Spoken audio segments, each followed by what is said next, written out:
Hello everyone, welcome to our YouTube channel Conceptual Study. Strong your base to strong your future. This is Diwakar Maurya. आइए शुरू करते हैं.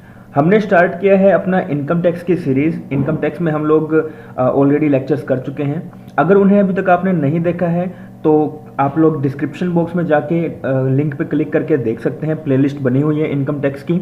उसके अलावा अगर अभी तक आपने चैनल को सब्सक्राइब नहीं किया तो प्लीज़ चैनल को सब्सक्राइब कर लीजिएगा और साथ ही साथ बेल आइकन भी जरूर दबाइएगा. हमारा एक चैनल है, एक ग्रुप है टेलीग्राम पर जिसमें हम लोग क्विज़ेस डालते हैं या इम्पोर्टेंट इन्फॉर्मेशंस भी उस पर आती रहती हैं, तो आप उसे भी ज्वाइन कर सकते हैं. चलिए स्टार्ट करते हैं आज next lecture of income tax. देखिए एडवांस टैक्स, जैसे इशिका आपने बताया कि एडवांस टैक्स क्या है. एडवांस टैक्स जो हम एडवांस में ही पे कर दें गवर्नमेंट को, ठीक है. अब जिस टाइम पे रेगुलर पेमेंट करनी थी आप उससे पहले ही अगर पेमेंट कर दो तो क्या हो गया, वो एडवांस में टैक्स हो गया, ठीक है. अब इस एडवांस टैक्स का ना एक नाम और है जो आपसे एग्जाम में पूछा जाता है, तो उसको पहले लिख लो, पे एज यू अर्न. ये एक स्कीम है, ये एक स्कीम है, ठीक है. एडवांस टैक्स की एक स्कीम है, ये पर्सन अडॉप्ट कर सकता है, ठीक है. अगर हम नॉर्मल टैक्स का क्राइटेरिया देखें तो नॉर्मल टैक्स का क्राइटेरिया सिंपल सा वैसा ही आप लोग क्या करेंगे, अपना प्रीवियस ईयर देखेंगे. होता क्या था नॉर्मल टैक्स में, अगर हम बात करें नॉर्मल प्रोविजन में बात करें तो नॉर्मल प्रोविजन में है क्या, आप देखेंगे कि प्रीवियस ईयर क्या है. प्रीवियस ईयर में जो भी आपने इनकम कमाई है उस इनकम पे आप असेसमेंट ईयर में आकर क्या करेंगे, असेसमेंट ईयर में आकर क्या करेंगे, टैक्स पे करेंगे. यही चीजें income previous income previous year में जो भी इनकम कमाई है उसका टैक्स, उस पे जो टैक्स लगना है वो आप फाइनेंस ईयर में, फाइनेंशियल ईयर में, या आप कह सकते हैं असेसमेंट ईयर में आप आके क्या करेंगे, टैक्स को पे करेंगे. जो भी आप पे टैक्स रेट लगेगा अकॉर्डिंग टू फाइनेंस एक्ट, ठीक है. तो फाइनेंस एक्ट के अकॉर्डिंग आप ये चीजें करते हैं. ये तो है नॉर्मल रूल, नॉर्मल प्रोविजन. लेकिन बात करें अगर एडवांस टैक्स की तो मानिए कि यहाँ पे आपने कुछ कमाया, ठीक है. ये मान लीजिए आपने 1/4/2023 को आपने कुछ अर्न किया और 31/3/2023, ठीक है. ये पूरा एक साल है. अब क्या करोगे भाई, आपका ना करंट ईयर में इनकम कमाते हो तो पे करते हो असेसमेंट ईयर में, ये तो है नॉर्मल प्रोविजन, ठीक है. अब गवर्नमेंट कहती है देखो हमें ना वेट करना पड़ता है, हमें पूरा साल वेट करना पड़ता है कि आप कब इनकम कमाएंगे और कब आके आप इनकम पे टैक्स पे करेंगे. तो हम क्या करते हैं, आपके लिए एक नई चीज लेके आए हैं. नई चीज क्या है, एडवांस टैक्स का क्राइटेरिया है. तो इसलिए आपको ना करंट ईयर की जो इनकम है उस पे जो टैक्स पे करना है वो करंट ईयर में ही पे करना पड़ेगा ताकि हमें वेट ना करनी पड़े, ठीक है. तो जैसे जैसे आप पैसा कमाओगे वैसे वैसे टैक्स पे करोगे. अगले साल जो आपका असेसमेंट ईयर है उस तक हमें वेट ना करना पड़े, हम रिलैक्स होकर बैठे, हमारे पास धीरे धीरे पैसा आता रहे ताकि हम कंट्री में क्या करें, डेवलपमेंट इजीली करते रहें. ये है गवर्नमेंट का कहना, ठीक है.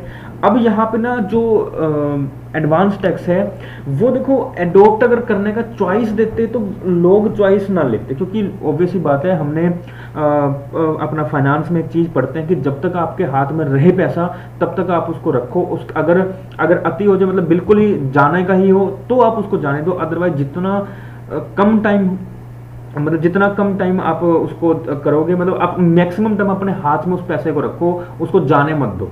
ये हमने फाइनेंस में पढ़ा हुआ है, ठीक है. तो गवर्नमेंट कहती है ऐसा तो हो जाएगा हमारा नुकसान, हमें फिर भी वेट करना पड़ेगा, क्योंकि अगर हमने चॉइस दे दिया और हमने कोई डेट ना दी तो इस अकॉर्डिंग तो हर बंदा, ये एक ह्यूमन नेचर है, हर बंदा लास्ट डेट पे आके टैक्स पे करेगा, और हमें वो लास्ट डेट एक्सटेंड करनी पड़ेगी, क्योंकि करोड़ों की जनसंख्या है और करोड़ों की जनसंख्या अगर इकट्ठे आके टैक्स पे करेगी तो हमें आएगी प्रॉब्लम. हम उसे मैनेज नहीं कर पाएंगे, एक दिन में इतनी लाखों करोड़ों की ट्रांजेक्शन हो जाएंगी, ठीक है. तो अब यहाँ पे हुआ क्या, यहाँ पे एक सेक्शन लेके आए, सेक्शन 208 लेके आए हैं कि आपका जो एडवांस टैक्स है वो एप्लीकेबल किस पे होगा. तो एप्लीकेबिलिटी के लिए ना इनके पास तीन तरह की चीजें कौन कौन सी. पहली बात, कोई भी असेसी है उसकी अगर टोटल टैक्स पेबल कितना है 10,000 से ज्यादा है, लिखिए इसको, assessee whose total tax payable in that expected tax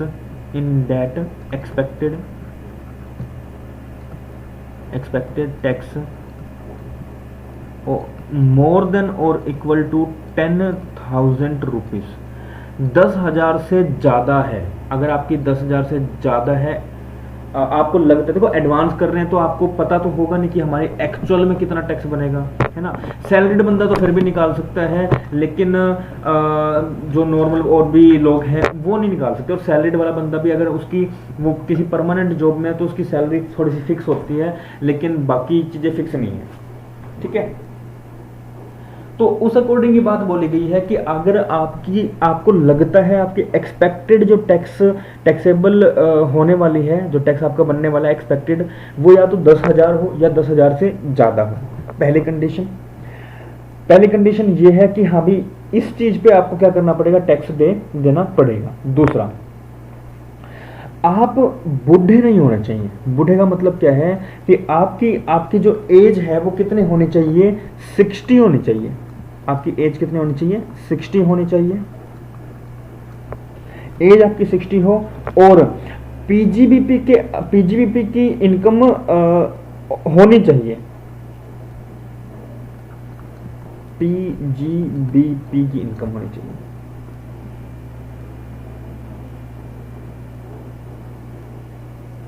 ठीक है जी।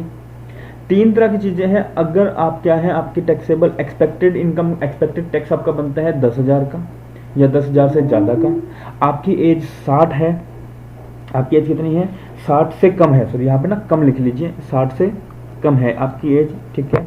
और अगर आपकी पीजीबीपी की इनकम है, ये वैसे पीजीबीपी वाला काट दो क्योंकि पीजीबीपी वैसे ना नॉन एप्लीकेबिलिटी में आएगा। बस ये 2 कंडीशन याद रखना कि एडवांस टैक्स की एप्लीकेबिलिटी कहाँ लगेगी, आप पे आपके एक्सपेक्टेड टैक्स कितना हो, 10,000 या 10,000 से ज़्यादा हो, और साथ ही साथ आपकी एज कितनी हो, 60 ईयर से कम हो, ठीक है। उसके अलावा अगर बात करें नॉन एप्लीकेबिलिटी की,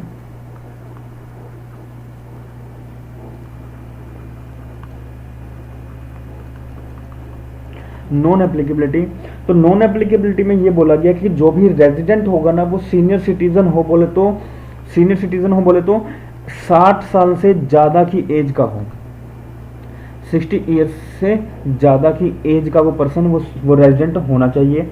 और उसकी जो इनकम है वो पीजीबीपी के अंडर ना हो, पीजीबीपी के अंडर की इनकम उसकी नहीं होनी चाहिए, उसकी पीजीबीपी के अंडर की इनकम उसकी नहीं होनी चाहिए। तो ये अगर दोनों कंडीशंस फुलफिल होती हैं तो उस पे जो एडवांस टैक्स का क्राइटेरिया है, एडवांस टैक्स का जो सेक्शन 208 क्या कहता है, आप पे जो 60 साल का बंदा है उसकी पीजीबीपी से अगर कोई इनकम नहीं है, उसके अलावा कहीं से भी कोई इनकम है, उसके देखो 60 से कम हो, पीजीबीपी से इनकम हो और साथ ही साथ 10,000 से ज़्यादा की इनकम हो, तो उस पर क्या लग जाएगा, एडवांस टैक्स की पेमेंट, एडवांस टैक्स वाला क्राइटेरिया लग जाएगा। इतनी चीज़ क्लियर है सर? ये नॉन एप्लीकेबिलिटी का सेक्शन भी 208 ही होगा? जी, इसी में बात करी गई है।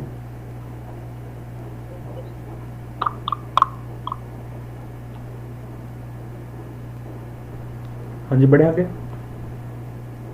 हाँ जी sir.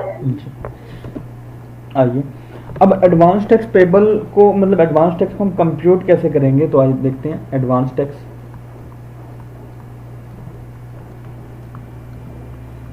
Payable is computed as कैसे आपकी कुछ टैक्स लायबिलिटी निकलेगी, हमने देखा है आपकी कुछ टैक्स लायबिलिटी निकलेगी।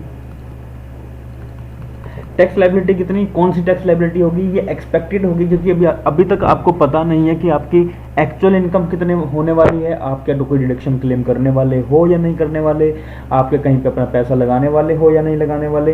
तो उस अकॉर्डिंग आपको क्या करना होगा, अपनी बस एक्सपेक्टेड इनकम को यहाँ पे देखना पड़ेगा कि आपकी एक्सपेक्टेड कितनी है, और उस अकॉर्डिंग आपको अपनी टैक्स लायबिलिटी देखनी पड़ेगी कि मैं अब आने वाले टाइम में कितने का टैक्स पे करूंगा या करूंगी।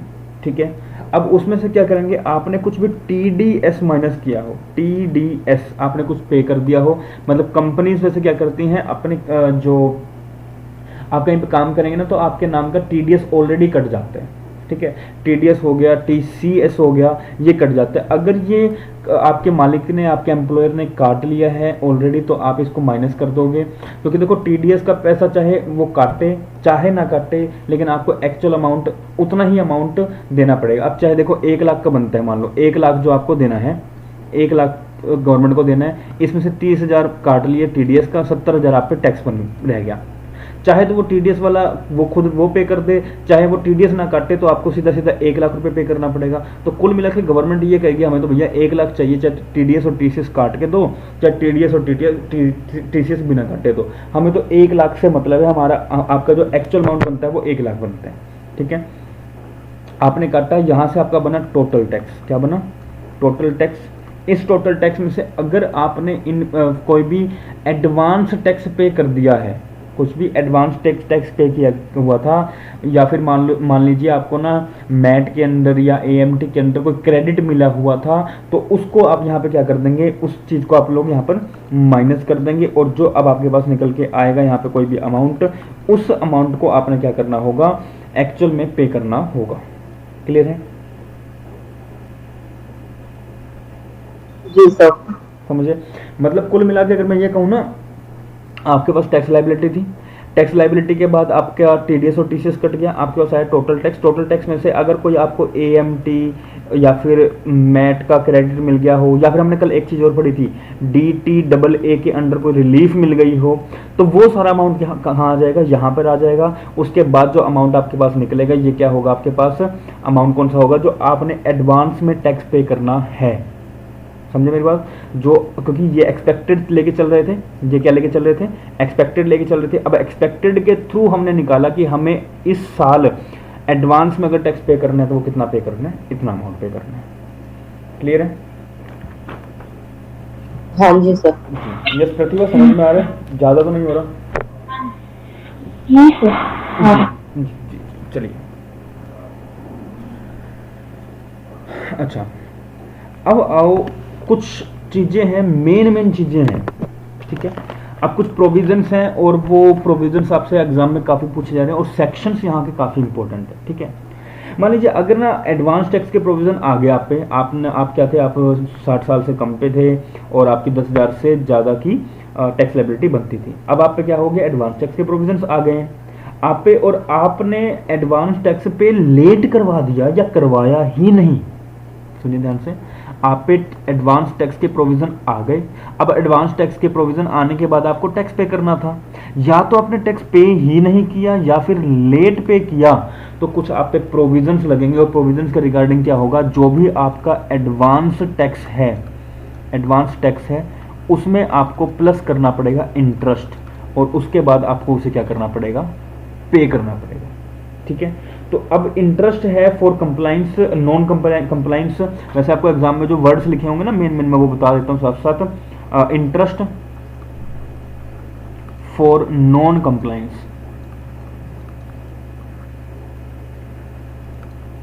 मतलब कि आपने इंटरेस्ट भरा ही नहीं है। ठीक है, तो ये बात करता है, अब यहां पे बात करी जाएगी किसकी, सेक्शन 234 की, सेक्शन नंबर 234 की यहां पे बात करी जा रही है। अब सेक्शन नंबर 234 अप्लाई हो जाएगा। अब इस सेक्शन में अलग अलग सेक्शंस हैं कुछ। पहला सेक्शन है सेक्शन 234A। कौन सा सेक्शन है, सेक्शन 234A। किसकी बात करता है ये जी बात करता है, अच्छा देखो सुनिए ध्यान से, पहले कंफ्यूज मत होना। अगर आपने एडवांस टैक्स या तो पे ही नहीं किया या फिर पे कर दिया किया है लेकिन लेट किया है, तो आपको एडवांस टैक्स प्लस में इंटरेस्ट को ऐड ऑन करना पड़ेगा। ये बात कौन बोलते हैं, सेक्शन 234 बोलते हैं। कौन बोलते हैं, सेक्शन नंबर 234 बोलता है। ये आप पे अप्लाई हो जाएगा, मतलब कि आपको एडवांस टैक्स के साथ साथ इंटरेस्ट भी पे करना पड़ेगा। अब इसके बाद सेक्शन नंबर, पहला सेक्शन तो हो गया ये, दूसरा सेक्शन है सेक्शन 234A। अगर आपने क्या किया है, interest for default in furnishing ROI, return on income. अगर आपने कभी सुना हो कि हमें ना टैक्स पे करने के साथ साथ हमें रिटर्न भी फाइल करनी पड़ती है। हमें क्या करनी पड़ती है, रिटर्न भी फाइल करनी पड़ती है। हर एसएससी को साल खत्म होने के बाद रिटर्न फाइल करनी होती ही होती है। ये बात याद रखिएगा, हर एक एसएससी को साल खत्म होने के बाद मतलब जब भी वो टैक्स पे करेगा उसको रिटर्न फाइल करनी होगी। और उस रिटर्न में क्या होता है कि आपकी किस हेड से कितनी इनकम आई है और आपने कौन कौन सी डिडक्शंस को क्लेम किया है, प्रीवियस ईयर में कमाते तो प्रीवियस ईयर में टैक्स कितना था, मतलब उस प्रॉपर तरीके से सारी की सारी बातें वहां पर आपके थ्रू लिखी जाएगी। ठीक है, अगर आपने ये सारा काम नहीं किया है, आप फेल हो चुके हैं अपनी रिटर्न को फाइल करने में, तो आप पे जो है वो कुछ इंटरेस्ट यहाँ पर लगेगा और वो इंटरेस्ट की बात हम यहाँ पे करने वाले हैं। क्या यहाँ तक समझ में आ गया सभी को?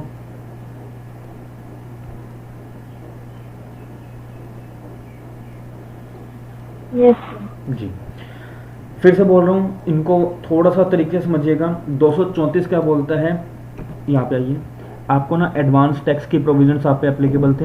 आपने एडवांस टैक्स पे करना था, लेकिन या तो आपने टैक्स पे ही नहीं किया या फिर आपने लेट पे किया, तो आप पे कौन सा सेक्शन लग जाएगा, सेक्शन 234 लग जाएगा।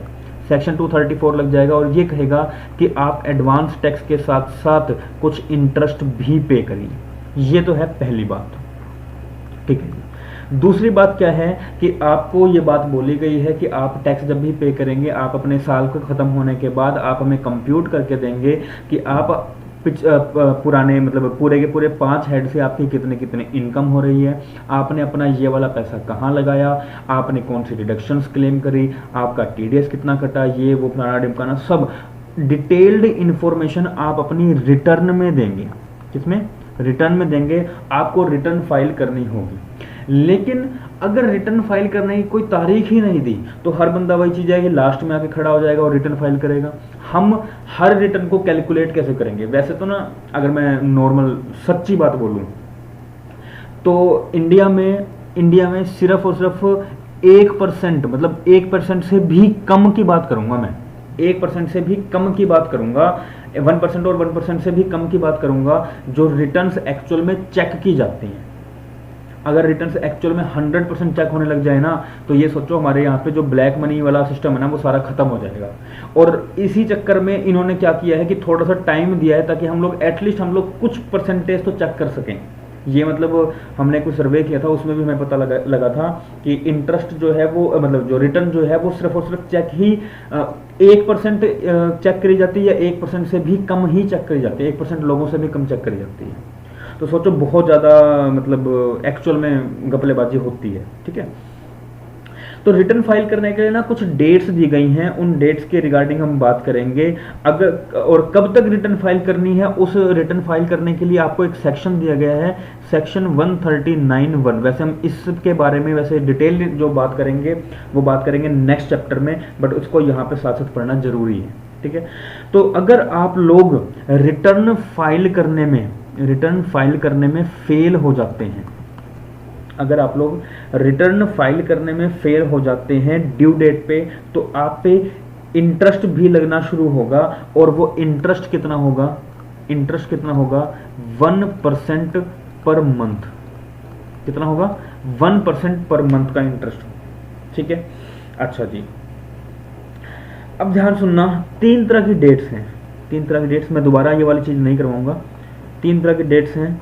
पहली है 30th September of assessment year. Okay, second है 30th November of assessment year. Okay, third है 31st July of assessment year. अब ये किस किस के लिए है, ध्यान रखिएगा। हाँ जी, कोई भी कंपनी है, कोई भी ऑडिटिंग फर्म है, कोई भी कंसर्न, कोई भी ऑडिटिंग फर्म है कंसर्न है, वर्किंग है, कोई भी जो पार्टनर्स जो वर्किंग पार्टनर्स है फर्म के, ये सारे के सारे इन सभी को कब पे करना होगा? 30 सितंबर को पे करना होगा। ठीक है जी। कोई भी कंपनी हो गई, कोई भी कंपनी है, कोई भी ऑडिटिंग कंसर्न है, ऑडिटिंग कंसर्न, इसके अलावा कोई भी वर्किंग पार्टनर, वर्किंग पार्टनर्स की बात करी गई है, दूसरे पार्टनर्स की बात नहीं करी गई है। Working partners of a firm, of firm, इन लोगों के लिए एक डेट दी गई है कि आप 30 सितंबर तक, असेसमेंट ईयर के ही 30 सितंबर तक आपको टाइम दिया गया है कि आप इसको रिटर्न को अपने क्या करें? फाइल करें। ठीक है जी। अच्छा, उसके अलावा फिर बात करी गई है कोई भी देखो अब यार ऑब्वियस ही बात है, अगर ये कंपनीज वगैरह जो नॉर्मल डोमेस्टिक की बात करूं तो ये अपना 30 सितंबर तक, मतलब 31 मार्च तक उसने टैक्स पे किया, और उसके बाद 1 अप्रैल तक उसने 1 अप्रैल जुलाई तक टैक्स पे किया अपना, और उसके ड्यूरिंग उसको 30 सितंबर तक टाइम दे दिया कि एक काम कर, तेरा देखो ऐसा है 31 मार्च तक उसने क्या किया? अपना सारा काम खत्म किया। अब 31 बोले तो 1 अप्रैल से लेकर 30 सितंबर तक का उसको टाइम दे दिया कि जो भी तूने पिछले साल में 1 अप्रैल से 31 मार्च तक का जो भी तूने इस साल में काम किया था वो इस पीरियड में हमें बता दे रिटर्न फाइल करके कि तूने क्या क्या काम किया था, कितनी कितनी इनकम तेरी किस किस हेड से हुई है, और किस किस हेड में तूने डिडक्शन क्लेम करी है या ओवरऑल डिडक्शन क्या क्लेम करी है, वो सारा का सारा तुझे इतने पीरियड में बताना होगा। Is it clear? ठीक है जी। नेक्स्ट है, अब देखो इंटरनेशनल लेवल पे अगर आप कुछ काम करते हो तो उसके लिए टाइम लगता है थोड़ा। ठीक है, तो ये बात बोली गई कि भाई ठीक है, अगर आप थोड़े से इंटरनेशनल काम करते हो या इंटरनेशनल टैक्सेशन के अंदर आते हो, तो फॉरेन ऑपरेशन कुछ करते हो, अगर आप क्या करते हो, कोई फॉरेन ऑपरेशन करते हो, फॉरेन ऑपरेशंस का मतलब क्या कि आप फॉरेनर्स के साथ कोई डीलिंग करते हैं, तो उस डीलिंग का जो भी रिटर्न फाइल करेंगे वो आप कब तक कर सकते हैं? आपके पास लास्ट डेट होगी 30 नवंबर। कौन सी? 30 नवंबर तक आपके पास लास्ट डेट होगी। उसके अलावा कोई भी अदर केस है जो इन दोनों में नहीं आते हैं, वो सारे के सारे किस में आएंगे?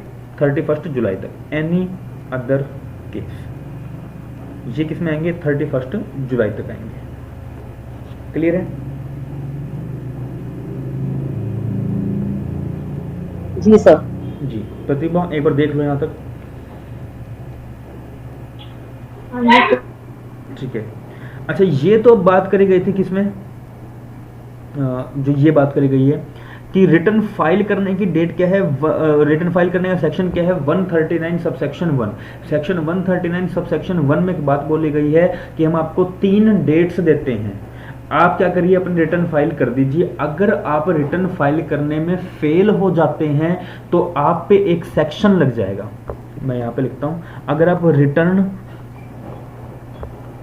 फाइल करने में फेल हो जाते हैं तो आप पे एक सेक्शन और लगेगा। रिटर्न फाइल का सेक्शन कौन सा था? सेक्शन 139 सबसेक्शन 1 था। अगर आप फेल हो जाते हैं तो आप पे एक सेक्शन लग जाएगा, सेक्शन 234A। और ये सेक्शंस पूछे गए हैं एग्जाम में, बार बार पूछे गए हैं, ध्यान रखिएगा इस बात का। और इनके अंदर की स्टेटमेंट्स भी बार बार पूछी गई हैं, तो काफ़ी इंपॉर्टेंट है ये चैप्टर। सेक्शन नंबर 234A, और इसमें 234A में क्या बात बोली गई है कि आपने जो भी रिटर्न फाइल करनी थी, उस रिटर्न को फाइल जब से वो ड्यू हुई है, जब से वो क्या हुई है? ड्यू हुई है, तब से लेकर आप जब तक रिटर्न को फाइल नहीं कर देते हैं या रिटर्न फाइल के डेट तक आप पे क्या लगेगा? एक इंटरेस्ट लगेगा। और इंटरेस्ट कितना है? 1% पर मंथ है। क्या इतने चीज सभी को क्लियर है? हाँ जी सर। जी। अभी वो गवर्नमेंट चालाक कितनी है, चालाक नहीं है, वो अपनी जगह ठीक भी है यार। देखो, अगर वो कहती है, अगर आप मान लीजिए 3 मंथ्स लेट हैं, अगर आपने 3 मंथ लेट हैं तो आप पे टैक्स, आप पे इंटरेस्ट कितने मंथ का लगेगा? 3 मंथ का। अच्छा चलो एक एग्जांपल, मान लीजिए आपने 3 मंथ 2 डेज अगर आप लेट हैं तो आप पे कितने मंथ का टैक्स लगना, कितने मंथ का इंटरेस्ट लगना चाहिए? मतलब आप गिल्टी, इस सेक्शन में गिल्टी कितने मंथ के लेकर लाएंगे? 3 मंथ 2 डेज के लिए कि कितने के लिए? अजम्पशन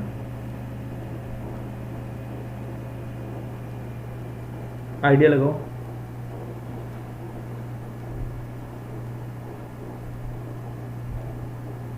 अरे बोलो, पता है तो, नहीं तो फिर करें सर 3.5 महीने ना।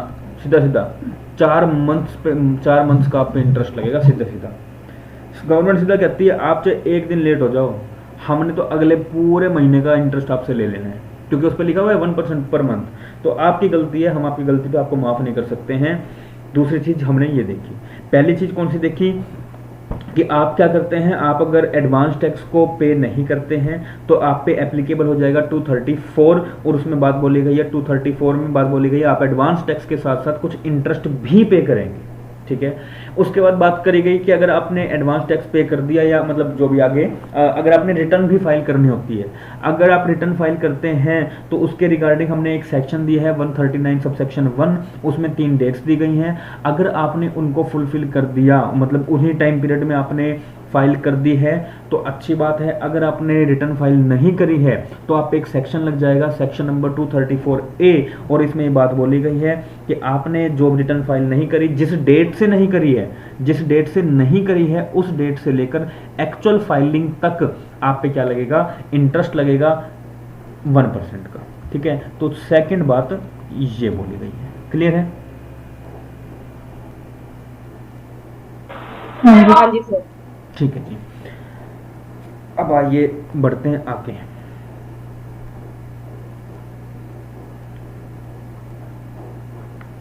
अच्छा, इसमें ना एक चीज है जो एग्जाम में ना last to last year I think आया था, मैं लिखवा देता हूँ आपको क्योंकि मेरे को थोड़ा सा इंपॉर्टेंट लग रहा है। 2 चीजें हैं, एक तो है अगर आपने फर्निश्ड कर दिया है, furnished after due date, after due date, एक तो है ये चीज। दूसरी चीज है ये when no return is furnished.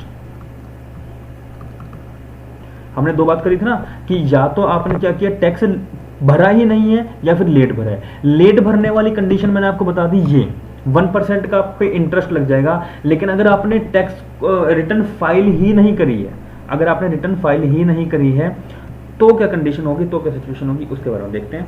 अगर आपने क्या किया है, ड्यू डेट से आफ्टर, बाद में पे किया है, बाद में फाइल करी है, तो क्या होगा, ड्यू डेट से लेकर due date to actual filing, actual filing तक, ठीक है। जब से ड्यू डेट जब से हुई है तब से लेके जब तक जब जिस दिन आप रिटर्न को फाइल कर देंगे उस दिन तक आप पे क्या लगेगा, इंटरेस्ट लगेगा, ठीक है। अच्छा, उसके अलावा अगर आपने रिटर्न फर्निश्ड ही नहीं करी, आपने रिटर्न फाइल ही नहीं करी, आपने बनाई भी नहीं है, तो यहाँ पे ना बनाई हो तो उस वक्त आपका एक असेसिंग ऑफिसर अपॉइंट होता है, वो आपकी रिटर्न को बनाता है, अपने अकॉर्डिंग बनाएगा, फिर आप उसमें गलतियां नहीं निकाल सकते, फिर नहीं कह सकते हमने ये डिडक्शन क्लेम करी है ऐसे है वैसे, आप फिर नहीं कर सकते, फिर वो अपने अकॉर्डिंग बनाएगा, ठीक है। तो ड्यू डेट से लेकर, जिस दिन ड्यू डेट हुई थी उस दिन से लेकर, ड्यू डेट से लेकर कब तक, ड्यू डेट से अप टू जिस दिन टू जो भी इनकम टैक्स का जब तक असेसमेंट किया हो, इनकम टैक्स का असेसमेंट किया हो, असेसमेंट भाई आपने खुद ने कर दिया या आपके असेसिंग ऑफिसर ने कर दिया कि हाँ भाई इतने परसेंट, इतने रेट का आप पे क्या बनता है, टैक्स बनता है, ये आपकी ड्यू डेट से लेकर इतना आपका असेसमेंट है, हमने ये फाइल, हमने ये देख लिया है, अब इस डेट तक आप क्या कर दो, जल्दी से रिटर्न फाइल कर दो और इतना अमाउंट आप क्या कर दो, टैक्स पे कर दो। क्लियर है? जी सर। जी। अच्छा, आगे बढ़ते हैं।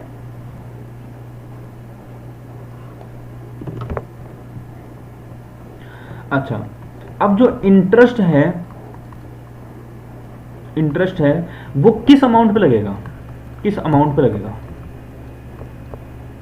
ठीक है, उसके बारे में देखते हैं। अगर मान लीजिए कोई भी जो नॉर्मल टैक्स है, कोई भी नॉर्मल टैक्स है, नॉर्मल टैक्स बन गया, ठीक है, उसमें से अगर आपने ऑलरेडी कोई अमाउंट गवर्नमेंट को पे करी हुई है, उसको क्या कर देंगे, जो भी अमाउंट गवर्नमेंट को ऑलरेडी पे करी है उसको क्या कर देंगे आप लोग, माइनस कर देंगे,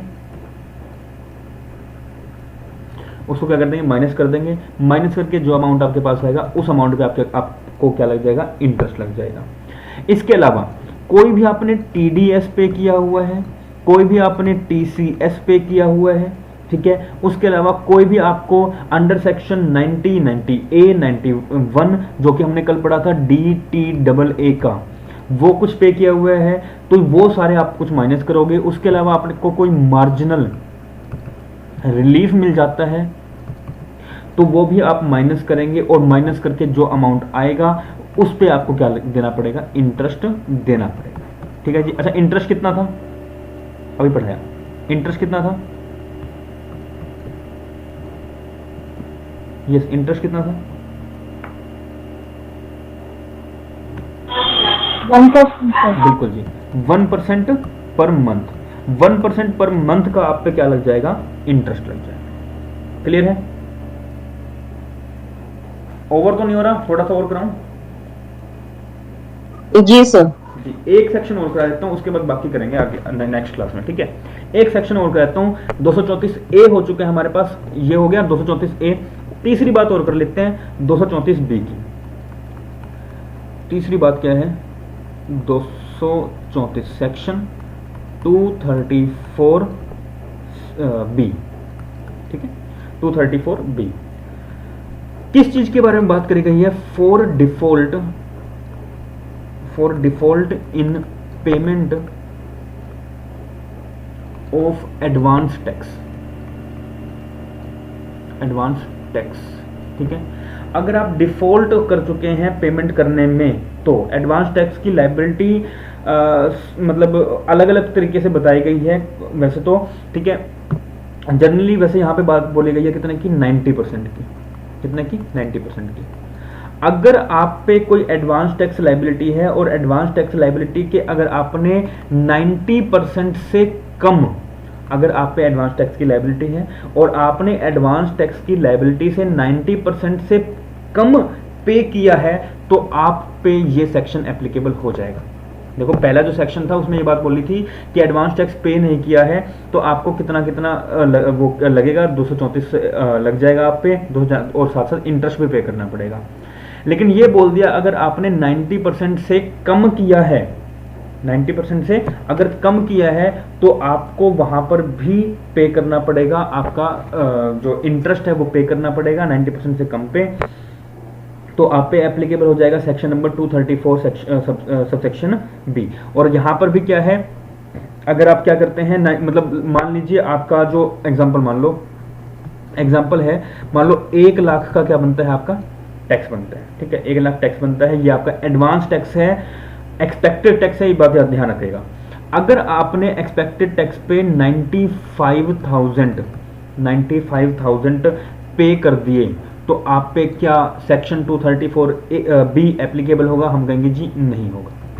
क्या अगर आपने 90,000 पे कर दिया तो क्या आप पे एप्लीकेबल होगा, हम कहेंगे जी नहीं होगा।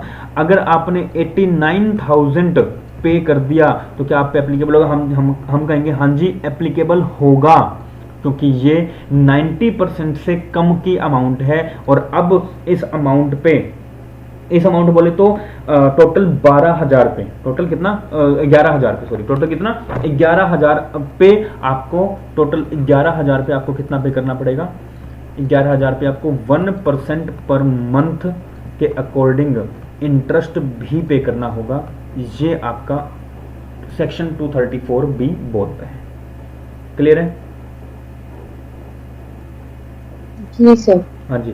और कब से, अब यहाँ पे एक चीज है, यहाँ पे एक चीज नहीं है, वहां पे देखो कब से था, फ्रॉम ड्यू डेट से था, फ्रॉम ड्यू डेट से, जो भी ड्यू डेट है। यहाँ पे एक बात बोली गई है कि कब से कब तक लगेगा, फ्रॉम, अगर आपने नहीं पे किया है तो अब यहाँ पे हम आपको छूट नहीं देंगे, फ्रॉम 1 अप्रैल, हमने सीधा बोल दिया 1 अप्रैल से, from 1 April to next following year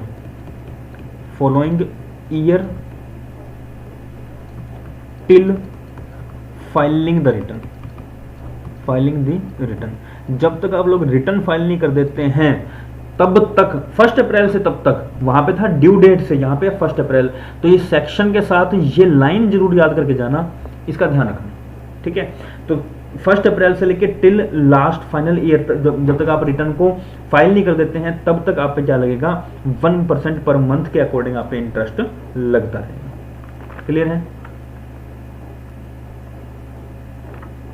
yes ji sir. जी। एक सेक्शन और कर लो इसी के साथ है, उसके बाद खत्म करते हैं। ठीक है, आइए चौथी बात कर लेते हैं। चौथी बात है सेक्शन 234C, सेक्शन 234C। ठीक है, अगर आपने एडवांस टैक्स पे ही नहीं किया या लेट पे कर दिया, नॉर्मल एसएससी के अकॉर्डिंग रिगार्डिंग है ये, तो उसका कुछ क्राइटेरिया है। क्राइटेरिया कैसे कैसे उसके बारे में देखते हैं। देखो, अगर ना आपको ना 4 क्वार्टर में पे करना होता है, 4 क्वार्टर्स होते हैं, 4 क्वार्टर्स होते हैं। ठीक है, मतलब 4 क्वार्टर्स तो लिखने गलत है, क्वार्टर्स लिख दो सीधा। तो आपको 4 पीरियड्स में इसे पे करना होता है। होता कैसे कैसे है, इसमें डेट्स दी गई हैं। एक तो दी गई है 15 जून, क्या है 15 जून एडवांस टैक्स के रिगार्डिंग कि आपको पेमेंट कितनी करनी है, इतनी इतनी। एक तो दी गई है 15 जून, दूसरी दी गई है आपको 15 सितंबर, 15 सितंबर। तीसरी डेट दी गई है आपको 15 दिसंबर, 15 दिसंबर। और चौथी डेट दी गई है आपको 15 मार्च। 4 क्वार्टर याद रखना, 15 जून, 15 सितंबर, 15 दिसंबर, 15 मार्च। ओके जी। अभी इनमें आपको 15 जून तक कम से कम 15% अपना एडवांस टैक्स पे करना होगा। ठीक है, एडवांस टैक्स पे करना होगा। अगर मान लीजिए आपका 15,000 का टैक्स बनता है, 15,000 में से आप सिर्फ और सिर्फ 10,000 ही पे करते हैं, तो आप पे 5,000 पे आप पे क्या लग जाएगा, 1% पर मंथ के अकॉर्डिंग 3 मंथ का आपको क्या करना पड़ेगा, पे करना पड़ेगा। 3 मंथ कैसे कैसे, जून जुलाई अगस्त और सितंबर। ठीक है, तो 15 जून से ऐसे होगा ना, जून जुलाई अगस्त सितंबर, 15 जून से 15 जुलाई, 15 जुलाई से 15 अगस्त, 15 अगस्त से 15 सितंबर। तो इस 3 मंथ का आपको क्या करना पड़ेगा, इंटरेस्ट पे करना पड़ेगा। अगर आपने क्या किया है, 15% पे नहीं किया है, मतलब आपको लिमिट दी गई है कि आप 15% कम से कम यहाँ पे करेंगे 15 जून तक। ठीक है, 15 सितंबर तक आपको कितना पे करना होगा, 15 सितंबर तक आपको 45% पे करना पड़ेगा। अगर आपने 45% से कम पे किया है तो 45% कह रहा हूँ, सॉरी 36%। अगर आपने 36% से कम पे किया है तो आप पे इंटरेस्ट लग जाएगा। ठीक है जी, ओके। उसके अलावा 15 दिसंबर, अब 15 दिसंबर में क्या बात बोली गई है, 15 दिसंबर में आपके पास बात बोली गई है कि आपको कम से कम 75%, 75% आपको पे करना पड़ेगा। और चौथी बात बोली गई है कि आपको यहां तक तो 100% पे करना ही करना है। अगर नहीं करते हैं तो आप पे 1% पर मंथ का क्या लग जाएगा, इंटरेस्ट लग जाएगा। अब एक चीज ये है, हाँ जी, देखिए एक चीज यहाँ पे ना ये बात बोली गई है कि आपको 15 जून से जून तक 15% पे करना है, 15 सितंबर तक आपको 45% पे करना होता है। लेकिन अगर आप 36% पे कर देंगे तो भी काम चल जाएगा, लेकिन 36 से कम करेंगे तो काम नहीं चलेगा। होता कितना, क्राइटेरिया कितना है, 15% का क्राइटेरिया है, 45 का है, 75 का है, 100 का है।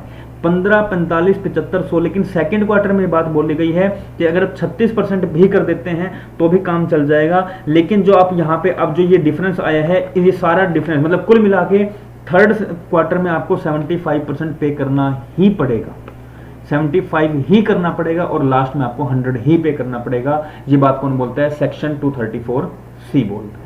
Is it clear to everyone? 4 sections करे हैं। कौन कौन से सेक्शंस थे? सेक्शन नंबर, पहली बात जो सेक्शन नंबर था, हमने एडवांस टैक्स की बात करी। एडवांस टैक्स पे हमने कहा कि आपको एडवांस टैक्स पे करना पड़ेगा। अगर आप नहीं करते हैं तो आप पे सेक्शन 234 एप्लीकेबल हो जाएगा। आपको एडवांस टैक्स के साथ आपको इंटरेस्ट भी पे करना पड़ेगा।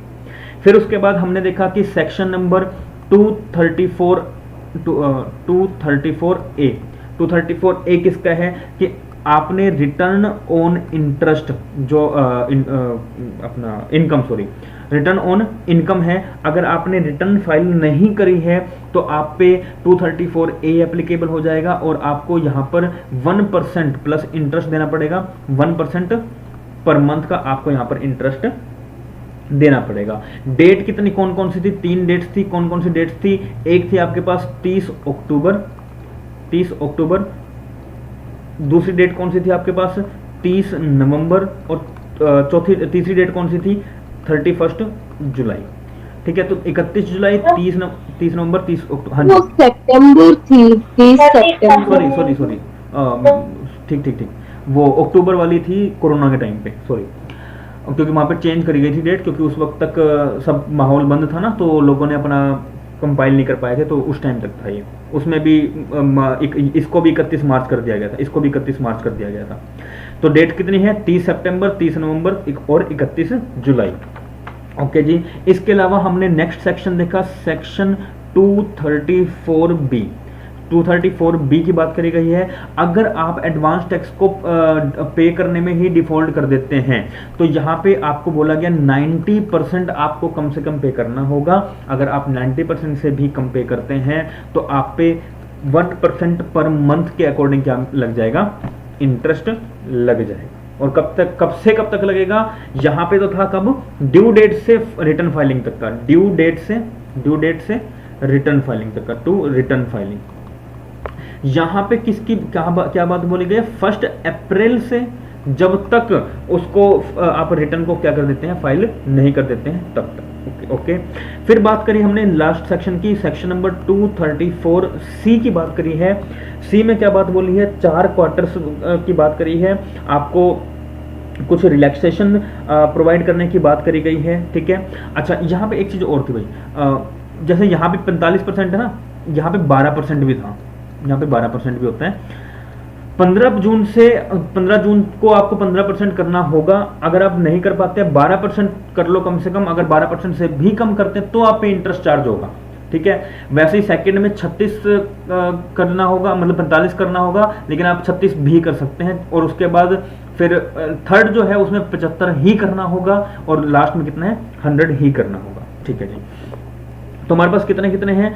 एक तो है हमारे पास 15 जून, फिर उसके बाद हमारे पास 15 सितंबर, उसके बाद हमारे पास 15 दिसंबर, और फिर है हमारे पास 15 मार्च। ठीक है जी। हमें कितना पे करना है? यहाँ पर हमें पे करना है 15%। यहाँ पे कितना पे करना है? 15%। यहाँ पे कितना पे करना है? 45%। 15, 45, 75 और 100, 75 और 100, 100%। ठीक है। अच्छा, फर्स्ट और सेकंड क्वार्टर में ये बात बोली गई कि इतना कर देते हो तो वेल एंड गुड, अदरवाइज आप 12% भी पे कर सकते हो। 12% से कम नहीं होना चाहिए, वरना इंटरेस्ट चार्ज हो जाएगा। सेकंड क्वार्टर में बोली गई कि आप 45 के बजाय 36% भी कर सकते हो, अदरवाइज अगर इससे भी कम हुआ तो हमें क्या होगा? हम आप पे इंटरेस्ट चार्ज कर लेंगे। इनसे भी इन दोनों से भी अगर कम हुआ तो हम आप पे इंटरेस्ट चार्ज कर लेंगे। ये हमने 4 सेक्शन करे हैं, और मोस्ट इंपॉर्टेंट है, 100% है कि यहाँ से क्वेश्चन आएगा ही आएगा। 100% है, चाहे वो कैसे भी पूछ ले आपसे, कैसे भी पूछ ले, आएगा ही आएगा। इसका बेशक स्क्रीनशॉट ले लो, एक पेज पे सब कुछ है। ठीक है जी। बाकी मिलते हैं नेक्स्ट लेक्चर में, तब तक के लिए पढ़िए और अपना रिवीजन साथ साथ रखिए। हर एक सब्जेक्ट का रिवीजन रखिए। ऐसा नहीं कि हम टैक्स कर रहे हैं सिर्फ टैक्स, रिवीजन के साथ साथ MCQs, पेपर वगैरह सब अच्छे तरीके से करिए। कहीं प्रॉब्लम आती तो पूछ लीजिए। ठीक है जी। चलते मिलते हैं नेक्स्ट लेक्चर में, तब तक के लिए बाय बाय, टेक केयर। ठीक है।